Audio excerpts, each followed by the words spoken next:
Detrás del brillo dorado del cine mexicano se escondía una oscuridad que pocos se atrevieron a mirar.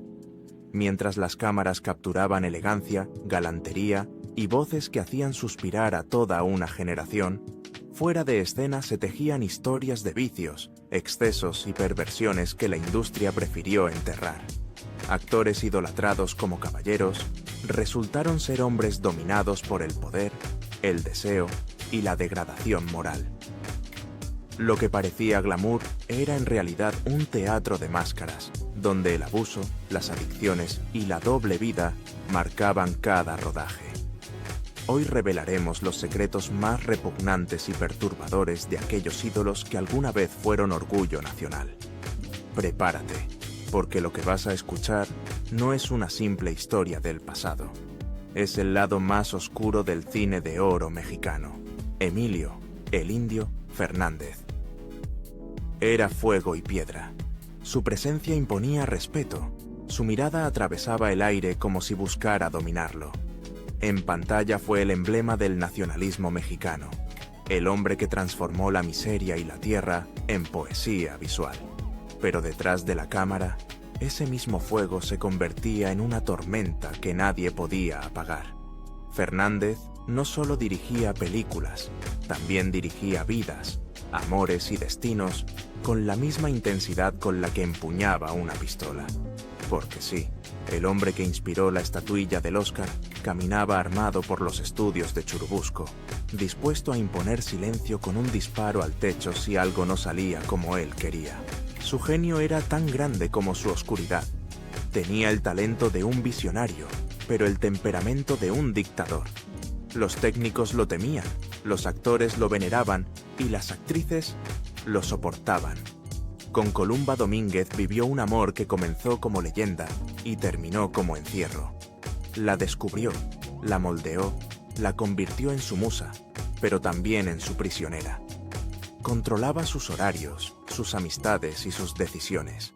Ella misma, años después, admitiría que vivió bajo el miedo. Emilio era capaz de todo cuando se sentía traicionado. En esas palabras se escondía una verdad que pocos se atrevían a decir. El indio no toleraba perder. Cuando bebía, y bebía mucho, el volcán se desbordaba. Las fiestas terminaban en gritos, los rodajes en amenazas. Algunos recuerdan haberlo visto levantar la mano sin pensar. Otros aseguran que solo su voz bastaba para helar la sangre. Su hija, Jacaranda, creció entre discusiones y silencios tensos, testigo de una pasión que confundía el amor con el dominio. En aquellos tiempos, la violencia se disfrazaba de carácter fuerte. Nadie lo juzgaba. Era el indio, y con eso bastaba para justificar cualquier exceso. En los años 70 fue acusado de homicidio. Disparó contra un hombre en una riña y milagrosamente salió libre alegando defensa propia. La justicia lo trató como a una leyenda, no como a un ciudadano. Su absolución no solo lo salvó, sino que alimentó su mito de invencible. Muchos dicen que ese episodio selló su destino. Desde entonces, creyó que nada podía tocarlo, ni la ley ni la culpa. Con los años, su sombra se hizo más grande que su luz. Murió solo, rodeado de recuerdos que olían a pólvora y celuloide. Pero el eco de su voz sigue retumbando en la historia del cine mexicano. El genio que hizo del arte una religión y de la violencia su credo. Tómate un momento para relajarte, prepara tu té o café favorito y disfruta este video con nosotros. Miguel Inclán. Su rostro era la encarnación del mal en el cine mexicano. Las cejas arqueadas, la mirada afilada y la voz grave lo convirtieron en el villano perfecto. En pantalla, sus personajes hacían temblar a héroes y doncellas, y el público lo adoraba precisamente por eso. Pero lo que nadie imaginaba era que aquel rostro, diseñado para infundir miedo, no necesitaba cámaras para hacerlo. Miguel Inclán no actuaba. Vivía en carne propia la oscuridad que proyectaba. Fuera de los reflectores, su fama de hombre temible se multiplicaba. En los estudios se murmuraba que usaba su poder para imponer condiciones a las actrices novatas. Les prometía diálogos, papeles pequeños, una oportunidad a cambio de algo que nada tenía que ver con el talento. Durante los rodajes fuera de la capital, cuando los equipos viajaban y las jerarquías se difuminaban, su nombre siempre salía a relucir entre susurros y miradas de incomodidad. Los técnicos lo sabían, las maquillistas lo sabían, pero nadie se atrevía a enfrentarlo. Le gustaban las actrices secundarias, las jóvenes sin experiencia, las que todavía creían que la fama podía alcanzarse con esfuerzo. Les hablaba con falsa ternura, les hacía creer que todo formaba parte de la profesión. Ninguna denuncia formal llegó a presentarse, pero los rumores fueron tan insistentes que se convirtieron en un secreto a voces. En un tiempo donde los hombres dominaban la industria y las mujeres eran piezas de intercambio, Miguel Inclán fue uno de los grandes predadores que se ocultaron bajo el glamour del cine de oro. Su comportamiento fuera del set era una mezcla de intimidación y control. Era el primero en llegar y el último en irse, no porque amara su oficio, sino porque le gustaba tener la mirada sobre todos. Muchos jóvenes actores lo describían como un hombre que no toleraba la contradicción. Bastaba con una frase suya para destruir una carrera. Esa sensación de poder absoluto lo acompañó hasta el final. Cuando las luces se apagaban, su sombra seguía ahí, rondando los camerinos y los pasillos silenciosos de los estudios. Nadie quiso recordarlo por eso. Todos prefirieron aferrarse a sus papeles de villano en pantalla, porque era más fácil perdonar al actor que enfrentar al hombre. Sin embargo, la historia no olvida. Detrás del mito del gran antagonista del cine mexicano, se esconde la figura de un hombre que confundió el talento con el dominio y la actuación con el abuso. Joaquín Pardavé. Era el artista completo, el hombre que podía hacerlo todo: actuar, escribir, dirigir, componer. Para el público era el genio amable del cine mexicano, el rostro de la comedia familiar, el padre amoroso, el maestro que hacía reír sin ofender. Nadie habría imaginado que detrás de esa sonrisa paternal se escondía un hombre obsesionado con el control y la sumisión. Joaquín no soportaba la improvisación, ni en sus guiones, ni en su vida. En el set, su palabra era ley. Un gesto mal hecho, una línea cambiada o un simple comentario fuera de lugar podían costarle a un actor la carrera entera. Pero era fuera del estudio donde su verdadera oscuridad tomaba forma. Los rumores comenzaron entre las jóvenes aspirantes que asistían a sus cenas de evaluación. Decía que eran encuentros para descubrir nuevos talentos, pero quienes asistieron recordaban la incomodidad, el silencio pesado y la mirada inquisitiva del maestro. Llegaban ilusionadas, sin representantes, con el corazón lleno de sueños, y salían con el peso de una culpa que no comprendían. Algunas conseguían papeles pequeños después de aquellas noches. Otras desaparecían del mapa del espectáculo sin explicación alguna. Años después, testimonios recogidos por cronistas del cine mexicano lo retrataron como un manipulador emocional. Sabía cómo tocar las fibras del miedo y de la ambición. Usaba frases suaves para envolver, promesas de éxito para doblegar. Cuando alguien se negaba a sus insinuaciones, simplemente cerraba las puertas. Nadie se atrevía a contradecirlo. Era Joaquín Pardavé, el símbolo del talento nacional, el hombre que había elevado el cine mexicano al respeto mundial. Su carácter meticuloso era temido por todos. En los rodajes, el ambiente podía pasar del respeto al pánico en segundos. Los técnicos contaban que cuando algo no salía como él quería, el aire se volvía denso. Los relojes parecían detenerse.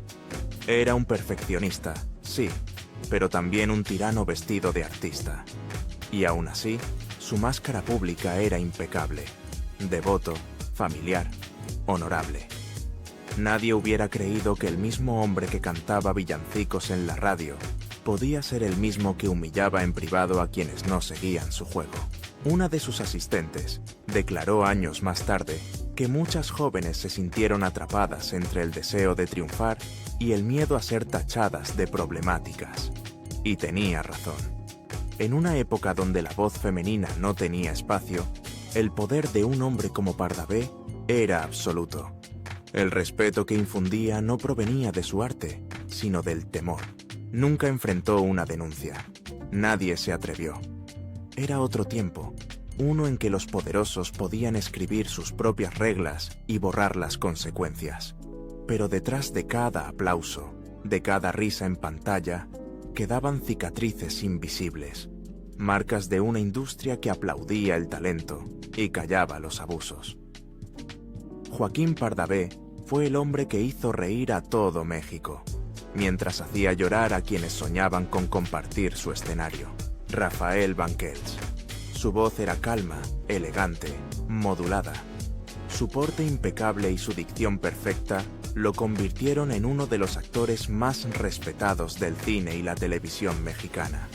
En público, era el ejemplo del caballero culto y sereno, un hombre que hablaba de arte, de moral, de valores. Pero detrás de ese tono grave y pausado, había un silencio incómodo que las actrices jóvenes conocían demasiado bien. Porque Rafael Banquells, el mismo que enseñaba actuación con palabras dulces y mirada paternal, era también un hombre que sabía usar el poder del halago como arma. Durante las giras teatrales, las noches se alargaban entre cenas privadas y supuestas lecturas de guión. Invitaba a las recién llegadas con su sonrisa de maestro, prometiendo oportunidades que podían cambiarles la vida. En realidad, lo que ofrecía no era trabajo, sino una trampa disfrazada de consejo. Quienes asistían contaban después el mismo patrón. Habitaciones apartadas del resto del elenco, conversaciones que comenzaban con admiración y terminaban con insinuaciones imposibles de rechazar sin poner en riesgo la carrera. Los rumores se multiplicaron. Técnicos, asistentes y coristas se pasaban advertencias en voz baja. No te quedes sola con él. Nadie lo decía abiertamente, pero todos lo sabían. Era un secreto a gritos. Banquells prefería trabajar con mujeres sin experiencia, decían, porque eran más fáciles de manipular. Las promesas de futuros proyectos eran el anzuelo, el miedo a perderlo todo, el candado. Su reputación de perfeccionista lo blindaba ante cualquier sospecha. ¿Quién se atrevería a acusar al caballero que todos veían como ejemplo de decencia? Su método era la elegancia del depredador que no necesita gritar. Sabía cómo seducir con las palabras, cómo vestir el abuso de cortesía. Y cuando alguna se atrevía a resistir, él simplemente borraba su nombre de los elencos, de los ensayos, del mapa. Su venganza era el olvido. Las más jóvenes aprendieron a callar, las veteranas a fingir que no sabían nada. La industria prefería no ver, porque Banquells representaba la estabilidad, la figura del hombre que daba prestigio a cualquier producción. Décadas más tarde, algunas de sus víctimas hablaron, aunque ya era tarde. Las heridas invisibles que dejó no sangraban, pero pesaban. Aquel gentleman, que parecía incapaz de dañar a nadie, se había convertido en símbolo de una era donde los monstruos vestían de traje y sonreían para las cámaras. El mismo hombre que dirigía telenovelas sobre el amor y la familia usó el poder de la ficción para proteger su verdad más oscura, la de un depredador amparado por su propia leyenda, Tito Junco. Su sola presencia imponía respeto. Serio, elegante, con esa voz grave que parecía salir de lo más profundo de la tierra. En pantalla fue el arquetipo del hombre fuerte, el rostro del México firme y viril que el público admiraba. La prensa lo llamaba el caballero del cine, y nadie dudaba de su profesionalismo. Pero tras esa fachada de perfección, había una estrategia cuidadosamente construida, una red de manipulación que solo unos pocos alcanzaron a comprender. Tito no necesitaba gritar ni amenazar. Sabía exactamente cómo envolver a las personas, cuándo mostrarse encantador y cuándo dejar ver el filo oculto de su ambición. Durante las giras teatrales, Su rutina se repetía como un ritual. Escogía a las jóvenes más prometedoras, las que apenas comenzaban a soñar con la fama, y las invitaba a ensayar de noche, bajo el pretexto de mejorar la química en escena. El resto del elenco sabía que esas pruebas no tenían nada de artísticas. Las reuniones se daban en habitaciones alquiladas, lejos de los ojos curiosos, donde la línea entre el profesionalismo y el abuso se desvanecía. Quienes se negaban simplemente dejaban de ser convocadas. Las demás guardaban silencio, atrapadas entre el miedo y la conveniencia. Con el tiempo, los rumores se volvieron advertencias. Se decía que Junco guardaba un archivo de fotografías comprometedoras, tomadas en esas supuestas sesiones privadas. Nadie lo denunció, porque nadie quería enfrentarse a su poder. En un ambiente dominado por hombres, él sabía cómo moverse sin dejar rastros. Era calculador, metódico, casi científico en su manera de manipular. No actuaba por impulso, sino por control, por la satisfacción de dominar no solo la escena, sino también a quienes lo rodeaban. A diferencia de otros colegas más escandalosos, Junco se mantuvo al margen de los titulares. Su reputación de caballero lo protegió durante décadas, pero entre los pasillos de los estudios se hablaba de él con una mezcla de respeto y temor. «No te quedes sola con Tito», decían. Su nombre era sinónimo de peligro, de un poder que se disfrazaba de mentoría. Y aunque nadie podía probarlo, todos sabían que donde él estaba, había algo oscuro detrás del aplauso. Su vida privada fue un espejo de esa dualidad. En los escenarios, el profesional intachable. Fuera de ellos, el estratega que confundía el afecto con la posesión. Nunca se casó ni tuvo hijos, pero su historia sentimental estuvo marcada por relaciones complejas, especialmente con actrices famosas que lo admiraron y lo temieron. Con los años, su legado artístico sobrevivió, pero su nombre quedó envuelto en una sombra imposible de borrar. El público lo recuerda como un actor excepcional. La historia, en cambio, como un hombre que usó el respeto que inspiraba para ocultar sus pecados. Tito Junco fue la elegancia hecha máscara, el depredador que nunca necesitó mostrar los colmillos para dejar cicatrices. Si te gustó este video, deja un 1 en los comentarios. Si no fue así, déjame un 0. Agradezco mucho tu sinceridad. Julio Villarreal. Para el público, era el sabio de voz profunda, el patriarca del teatro mexicano, el hombre que enseñaba con dulzura y que hablaba de arte como si hablara de fe. En las revistas lo llamaban el maestro, y en cada entrevista aparecía como un hombre ilustrado, elegante, defensor de la cultura y la moral. Pero quienes lo conocieron de cerca sabían que esa imagen escondía una doble vida. Detrás del mentor generoso había un manipulador calculador, un hombre que usaba el conocimiento como instrumento de poder. En su mansión de Coyoacán, las noches de los fines de semana se convertían en ritos silenciosos. Invitaba a jóvenes actrices y aspirantes con la promesa de orientación profesional. Nadie rechazaba una invitación de Julio Villarreal. Llegaban nerviosas, vestidas con su mejor atuendo, creyendo que estaban ante la oportunidad de su vida. Pero lo que ocurría detrás de aquellas puertas cerradas no tenía nada que ver con el arte. Las reuniones privadas seguían reglas extrañas, silencios impuestos, ejercicios teatrales que rozaban lo humillante. Algunas salían confundidas, otras simplemente no volvían. Los rumores crecieron en el círculo teatral, pero nadie se atrevía a confirmarlos. Era el hombre respetado por todos, el actor que había trabajado con los más grandes directores, el intelectual que fundaba compañías artísticas y recitaba versos de Cervantes. Su prestigio lo protegía como un escudo, y cuando alguien insinuaba algo, la respuesta era siempre la misma: no hables mal del maestro.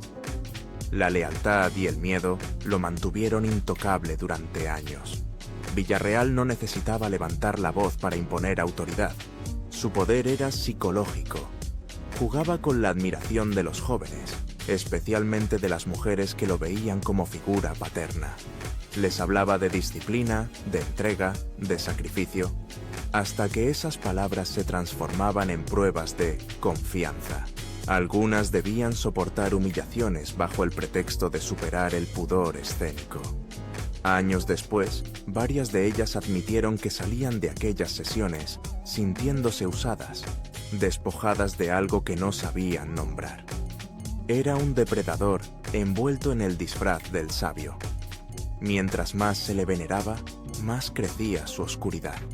Nadie podía creer que el mismo hombre que promovía el arte y la educación usara su autoridad para someter. Lo hacía con calma, con un refinamiento perturbador, sin necesidad de violencia física, porque su mayor arma era el respeto que inspiraba. Con el tiempo, la historia quiso recordarlo como un pilar de la cultura mexicana. Pero en las sombras de su legado persisten los ecos de aquellas jóvenes que callaron por vergüenza, por miedo o por no destruir la figura que México había aprendido a idolatrar. Julio Villarreal fue el maestro que enseñó al país a amar el teatro y al mismo tiempo el hombre que convirtió la admiración en su escenario más perverso. Luis Aguilar, el Gallo Giro, era el charro más encantador del cine mexicano, el hombre que con una sonrisa y un sombrero bastaba para llenar la pantalla. Representaba el ideal del galán viril, alegre, indomable. Cantaba, montaba, seducía, y todos lo adoraban. Pero detrás de su porte de caballero y de esa voz que encendía aplausos, se escondía un hombre devorado por la vanidad, los excesos y una vida donde el placer se convirtió en castigo. Luis Aguilar no solo fue ídolo del pueblo, fue también el reflejo más crudo del machismo que dominó una era. Su éxito llegó tan rápido que nunca aprendió a detenerse. Vivía rodeado de mujeres, copas y promesas. Cada rodaje terminaba en fiestas interminables, donde la frontera entre la fama y el pecado desaparecía. Decía que el vino lo ayudaba a cantar con el alma, pero en realidad lo usaba para callar lo que lo perseguía, el miedo a caer del pedestal. Era generoso, sí, pero también impulsivo, dominante, incapaz de aceptar un no. Hubo actrices que lo describieron como un hombre encantador al principio y aterrador al final. Tenía ese magnetismo que atraía y asfixiaba al mismo tiempo. En la prensa lo llamaban el Gallo Giro, el símbolo del macho mexicano. Pero en los pasillos de los estudios se contaban historias que su público jamás conocería. Celos desbordados, arranques violentos y una necesidad constante de imponerse. Si una escena no salía como quería, levantaba la voz, arrojaba el sombrero, exigía repetir tomas hasta que todos cedían. En la vida real, su temperamento no era muy distinto. Con sus parejas, la pasión siempre terminaba en tormenta. La fidelidad nunca fue su fuerte. Los romances fugaces y las traiciones públicas se convirtieron en parte de su leyenda. Durante los años 50, la prensa sensacionalista publicó fotografías suyas saliendo de hoteles con modelos, mientras su esposa lo esperaba en casa. Él lo negaba con la misma sonrisa con la que conquistaba al público. Solo fue una cena de amigos, decía, mientras la noche anterior terminaba en desenfreno. Su fama le permitió salirse con la suya demasiadas veces. Era un hombre que creía que el mundo estaba hecho para girar a su alrededor, y mientras más lo aplaudían, más se perdía en sí mismo. El declive llegó sin aviso. Los papeles de charro se agotaron, el público cambió, y el ídolo descubrió que la soledad no se cura con tequila. Sus últimos años fueron un espejo roto de lo que había sido. Un hombre cansado, rodeado de recuerdos y culpas. Luis Aguilar fue el símbolo de una época gloriosa y podrida a la vez. El artista que confundió la pasión con el poder, la libertad con la destrucción. Murió con el aplauso del pueblo, pero también con el silencio de quienes conocieron la verdad. Que el Gallo Giro cantó más fuerte cuando ya no quedaba nadie dispuesto a escucharlo. Carlos López Moctezuma.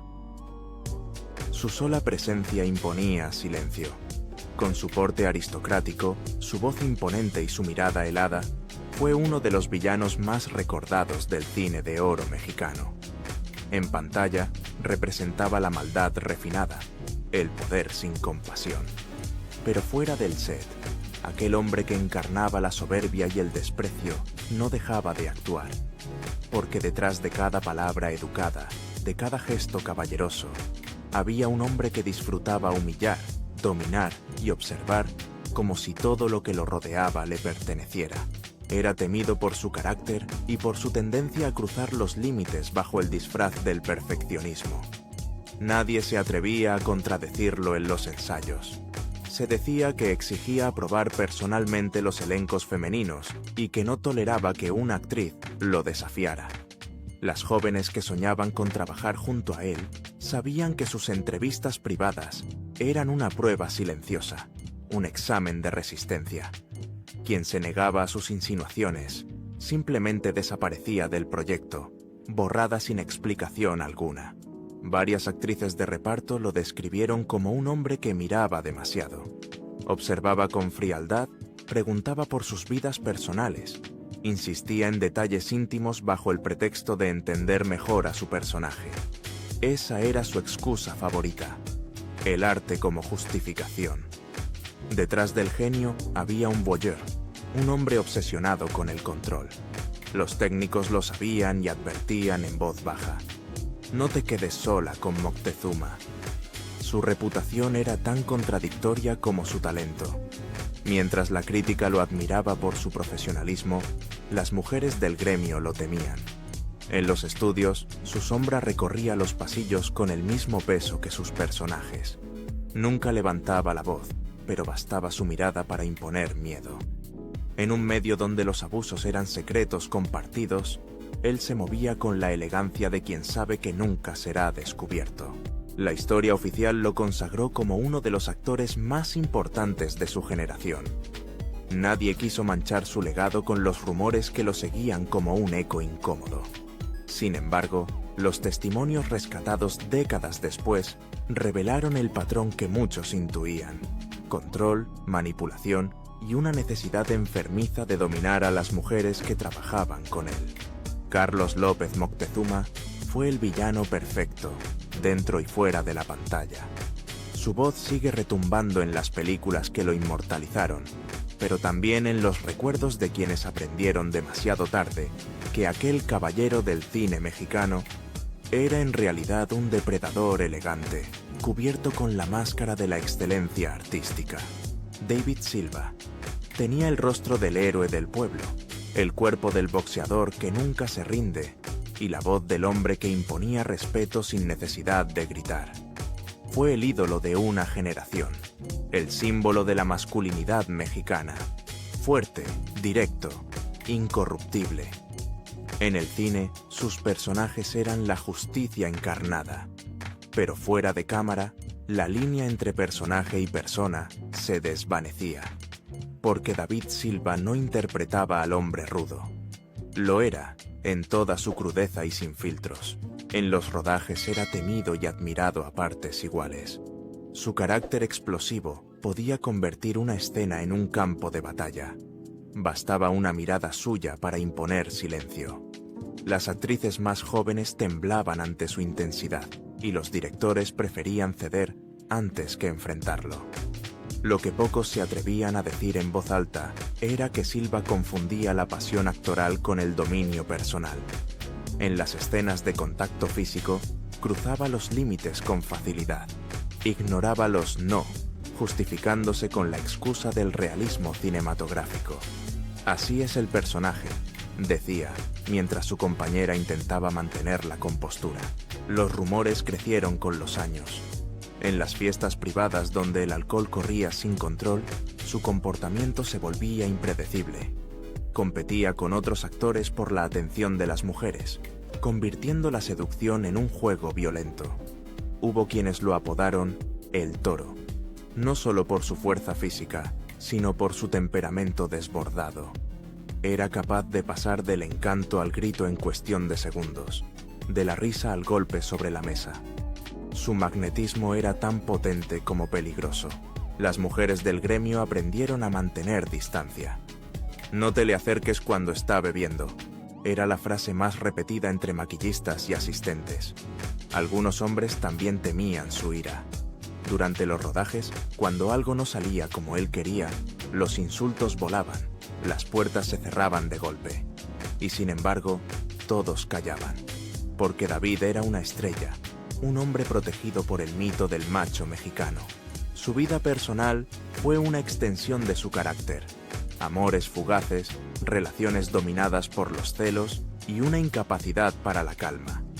Aquellos que trabajaron con él decían que nunca supo separar la ficción de la realidad, que se creía invencible, que pensaba que todo, y todos, le pertenecían. En los últimos años, su mirada ya no tenía el brillo del galán, sino el cansancio de quien carga con sus propios fantasmas. David Silva murió siendo recordado como un ídolo del cine popular, pero su legado está manchado por las voces que el tiempo no logró silenciar. Detrás del mito del hombre fuerte, había un corazón envenenado por el poder, la ira y el deseo de control.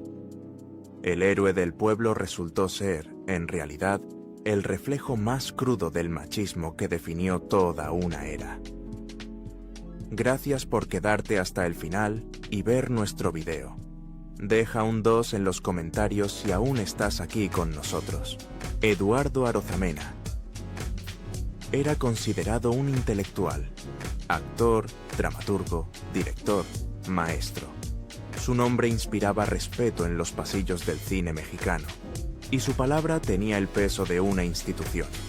Se presentaba como un defensor del arte y la moral. Un hombre que hablaba con solemnidad sobre el alma del actor y la pureza del teatro. Pero lo que pocos sabían era que, detrás de esos discursos impecables, se ocultaba una obsesión enfermiza con las mujeres jóvenes a las que decía formar. En la Asociación Nacional de Actores, donde impartía talleres y asesorías, las puertas de su despacho eran conocidas por su silencio. Arozamena prefería trabajar a solas. Decía que el talento debía descubrirse sin interrupciones. Varias aspirantes relataron que, tras esas puertas cerradas, comenzaban lecciones que no tenían nada que ver con la actuación. Lecturas de poesía personalizadas, elogios excesivos y una retórica que convertía el deseo en filosofía. Les hablaba de la pureza del arte, de cómo el cuerpo era el instrumento del alma, y lentamente iba difuminando los límites entre enseñanza y abuso. Algunas actrices recordaban su tono de voz, pausado, casi hipnótico, como si recitara una misa. Les pedía confianza, les decía que para alcanzar la grandeza debían vencer la vergüenza. Y cuando las jóvenes dudaban, él respondía con metáforas cargadas de manipulación. La artista que teme mostrar su alma nunca conocerá la verdad del escenario. Bajo esa máscara de sabiduría, se escondía un hombre que usaba la admiración ajena como anestesia para su propia decadencia. Su prestigio era tan alto que nadie lo cuestionaba. Los periodistas lo citaban como el filósofo del cine. Los políticos lo invitaban a conferencias y las víctimas se quedaban en silencio, convencidas de que nadie les creería. En una época donde la cultura y el poder caminaban de la mano, Arozamena era intocable. Sus supuestas clases magistrales se convirtieron en el rumor más incómodo de los estudios, una mezcla de misticismo, ego y perversión. Décadas después, fragmentos de sus diarios salieron a la luz. En ellos escribía sobre la pureza encarnada en cuerpos sin malicia y la necesidad de tocar el arte para comprenderlo. Palabras que, leídas hoy, suenan más a confesión que a reflexión. Lo que él llamó inspiración, la historia lo recuerda como una justificación perturbadora de su comportamiento. Murió sin enfrentar acusaciones, homenajeado como pionero del teatro nacional. Pero entre las paredes donde enseñó, aún se respira el eco de sus sombras. Eduardo Arozamena fue el intelectual que confundió el arte con el deseo. la enseñanza con la dominación. Su legado cultural es innegable, pero también lo es el silencio de aquellas a quienes convirtió en víctimas de su sabiduría.